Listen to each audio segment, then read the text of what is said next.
এটা সম্পূর্ণরূপে যারা বিগত আন্দোলন সংগ্রামে শহীদ হয়েছিলেন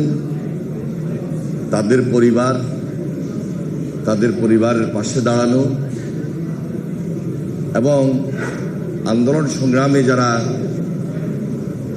আহত হয়েছেন, দৃষ্টিশক্তি হারিয়েছেন,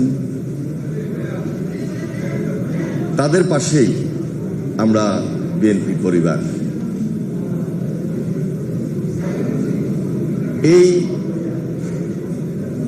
অনুষ্ঠানটি শুধু আজকে যে আমরা নতুন করছি বা আনুষ্ঠানিকতা তা কিন্তু না। ইতিমধ্যে বাংলাদেশের প্রায় জেলাতেই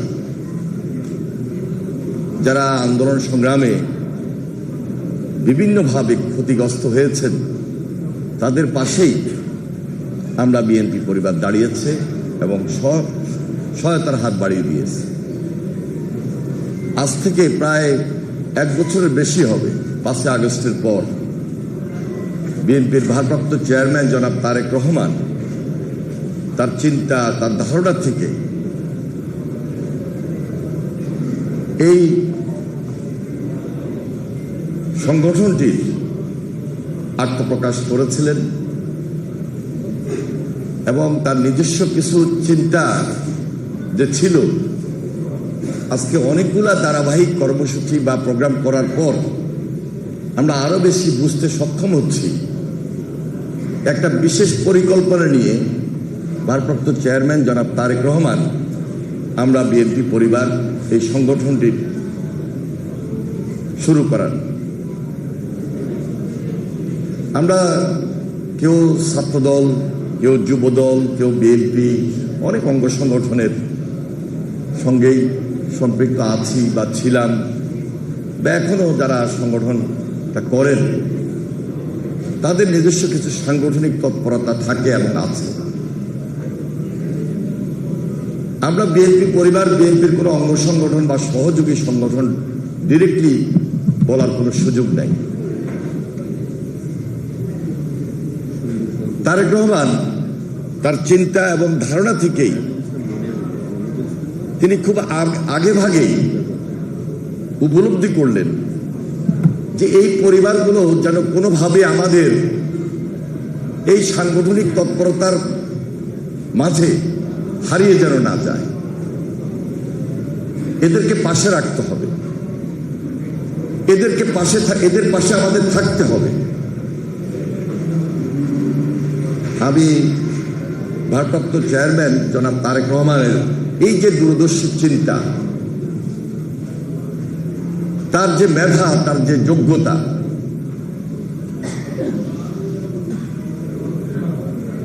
এটা আজকে সারা বাংলাদেশে সাধারণ মানুষ তার নেতৃত্বকে খুব কাছ থেকে গ্রহণ করছে। তার বক্তব্য, তার বিবৃতি, তার কথা বার্তা, বিশেষ করে বিবিসিতে আপনারা দেখবেন যে তার একটা যে ইন্টারভিউ, খুব স্বাভাবিকভাবে উত্তর দেওয়া, সাংবাদিকদের সঙ্গে কথা বলা, এঙ্গেজ হওয়া, একদম সাদা সিধা খোলামেলা আলাপ আলোচনা। অতীতে বিশেষ করে যদি গত 17 বছর আমরা দেখি,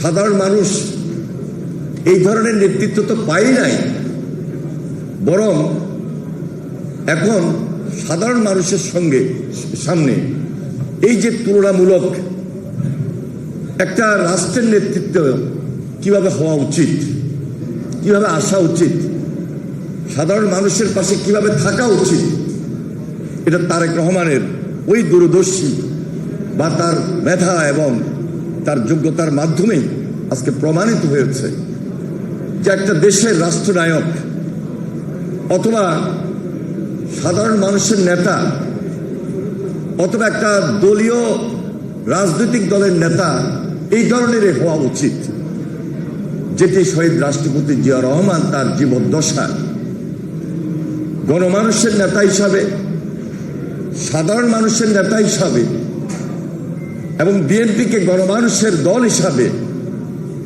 তার নেতৃত্বের মাধ্যমে তিনি প্রমাণ করেছিলেন। দেশনেত্রী বেগম খালেদা জিয়া, তার নেতৃত্বে আমরা দীর্ঘদিন লড়াই করেছি, সংগ্রাম করেছি। তিনি আপোষহীন ছিলেন। তিনি দেশ নিয়ে সবসময় চিন্তা করতেন এবং 17 বছর তার যে ত্যাগ, তার যে শ্রম বৃথা তো যাবেই না।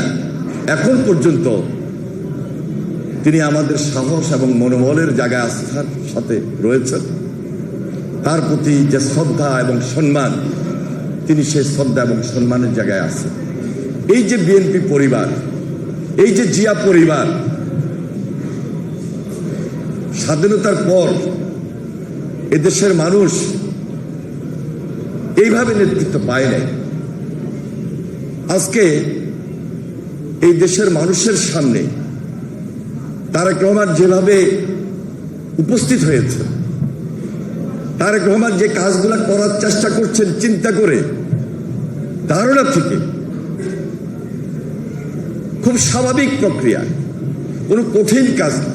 এবং সাধারণ মানুষের কাছে যাওয়ার জন্য, সাধারণ মানুষের পাশে দাঁড়ানোর জন্য তার যে চিন্তা, তার যে শক্তি, তার যে ধারণা, এটা খুবই একজন সাধারণ মানুষের কাজ হিসাবে প্রমাণিত হয়েছে বলেই আজকে তারেক রহমান দিনের পর দিন, দিনের পর দিন রাষ্ট্রনায়ক হিসাবে, একজন পলিটিক্যাল লিডার হিসাবে মানুষ আস্থা এবং বিশ্বাস স্থাপন করতে সক্ষম হচ্ছে। এটা আমাদের জন্য, এই বাংলাদেশের মানুষের জন্য দীর্ঘদিনের প্রতীক্ষা ছিল,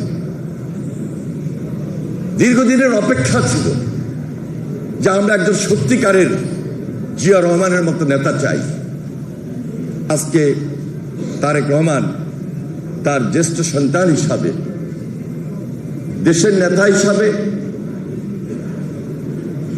সেই নেতৃত্বের দিকে এগিয়ে যাচ্ছেন। আমি তার প্রতি কৃতজ্ঞতা প্রকাশ করছি এই কারণে যে আজকের এই দিনে তার জন্মদিন। গত 3 দিন 4 দিন আগ থেকেই তিনি এই জন্মদিন আনুষ্ঠানিকভাবে অথবা কোনোভাবেই না পালন করার জন্য সরাসরি স্টেটমেন্ট দিয়েছে, নির্দেশনা দিয়েছে। আমি তার দীর্ঘায়ু কামনা করছি আজকের এই দিনে। আজকে আমাদের এই অনুষ্ঠানটি যাদের জন্য আয়োজন করা হয়েছে, তাদেরকে আমরা কখনোই ভুলে যেতে পারবো না এবং কখনো যেন ভুলে না যাই। এই জন্যই তারেক রহমান এই যে আজকের সংগঠন, আমরা বিএনপি পরিবার, এই সংগঠনটি আমাদের আজকের প্রধান অতিথি অ্যাডভোকেট রুহুল কবির রিজভী, তিনি চিফ অ্যাডভাইজার হিসাবে গাইড করছেন। এখানে উপস্থিত রয়েছেন সাবেক এমপি রশিদুজ্জামান মিল্লাত, তিনিও এই সংগঠনটির উপদেষ্টা হিসাবে প্রথম থেকে কাজ করছেন এবং আমি নিজেও এই সংগঠনটির পাশে দাঁড়িয়েছি আমাদের ভারপ্রাপ্ত চেয়ারম্যান জনাব তারেক রহমানের নির্দেশ। আমরা সার্বক্ষণিকভাবে আতিকুর রহমান রুমন এবং মিথুন, তাদের নেতৃত্বে এই যে সংগঠনটি, তাদেরকে ভালো কাজ করা, এই পরিবারের পাশে দাঁড়ানো, জুলাই যোদ্ধাদের জন্য পাশে থাকা, সারাদিন মিছিল করব, মিটিং করব, সমাবেশ করব, এর বাইরেও তো একটা রাজনৈতিক দলের কিছু কাজ আছে। সেই কাজগুলো চোখে আঙ্গুল দিয়ে বুঝিয়ে দেওয়ার জন্যই তারেক রহমানের সেই চিন্তা শক্তি থেকেই আমরা বিএনপি পরিবার এই মানবিক কাজগুলো ধাপে ধাপে করে আজকে একটা পাহাড় পর্বত সমান অবস্থানে গিয়ে পৌঁছেছে। সেই জন্য আমি আন্তরিকভাবে মোবারকবাদ জানাই, ধন্যবাদ জানাই আমরা বিএনপি পরিবারকে। তারা যে দৃষ্টান্ত স্থাপন করে যাচ্ছে, এটা শুরু, কিন্তু এটা শেষ নয়। আমরা বিশ্বাস করি যে বাংলাদেশ জাতীয়তাবাদী দলের যে রাজনীতি, সাধারণ মানুষের পাশে দাঁড়ানো, আন্দোলন সংগ্রামের মধ্য দিয়ে ফ্যাসিবাদের বিরুদ্ধে লড়তে গিয়ে আমরা অনেকেই জেল খেটেছি, আমরা অনেকেই মামলা হামলার শিকার হয়েছি, আমাদের পাশ থেকে অনেক নেতা কর্মী শহীদ হয়েছেন, গুমের শিকার হয়েছেন, খুনের শিকার হয়েছেন। আমরা বিএনপি পরিবার তারেক রহমানের নেতৃত্বে আমরা তাদেরকে ভুলবো না, ভুলতে পারি না।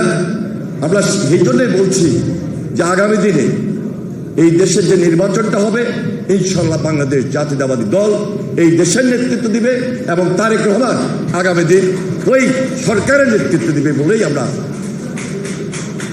এই আশ্বাস আপনাদের সামনে দিতে চাই যে ওই পরিবারগুলোকে তারেক রহমান তার নেতৃত্ব থাকা অবস্থায় আমরা বিএনপি পরিবার সুদূর প্রসারী কাজগুলোকে অব্যাহত রাখবে এবং এই সকল পরিবারের পাশে থাকবে, এই আশাবাদ আমরা ব্যক্ত করতে চাই এবং খুব বলিষ্ঠভাবে আমাদের থাকতে হবে। কোনোভাবেই আমাদের ভিড়ের মধ্যে, সাংগঠনিক কাজের মধ্যে রাষ্ট্র পরিচালনা করতে গিয়ে আমাদের এই দল, তারেক রহমানের চিন্তা, তারেক রহমানের নেতৃত্ব, তারেক রহমানের সংগঠন, আমরা বিএনপি পরিবার যেন তাদেরকে ভুলে না যাই। যারা বিগত আন্দোলন সংগ্রামে শহীদ হয়েছেন, আমি তাদের আত্মার মাগফিরাত কামনা করছি এবং যারা এখনো পঙ্গুত্ব বরণ করে আছেন, দৃষ্টিশক্তি হারিয়েছেন, তাদের পাশে থেকে তারা কিন্তু অল্প কয়েকজন না, সারা দেশব্যাপী হাজার হাজার হাজার হাজার এখন একটা অন্তর্বর্তীকালীন সরকার রয়েছে, তারা তাদের অবস্থান থেকে পাশে দাঁড়িয়েছে। তবে ভবিষ্যতে আমরা দায়িত্ব নিয়ে এই পরিবারগুলোর পাশে দাঁড়াবো, থাকবো। আপনারা আজকে যারা এখানে উপস্থিত হয়েছেন, আপনাদের সবাইকে সংগ্রামী সালাম এবং অভিনন্দন জানিয়ে আমি আমার বক্তব্য শেষ করছি।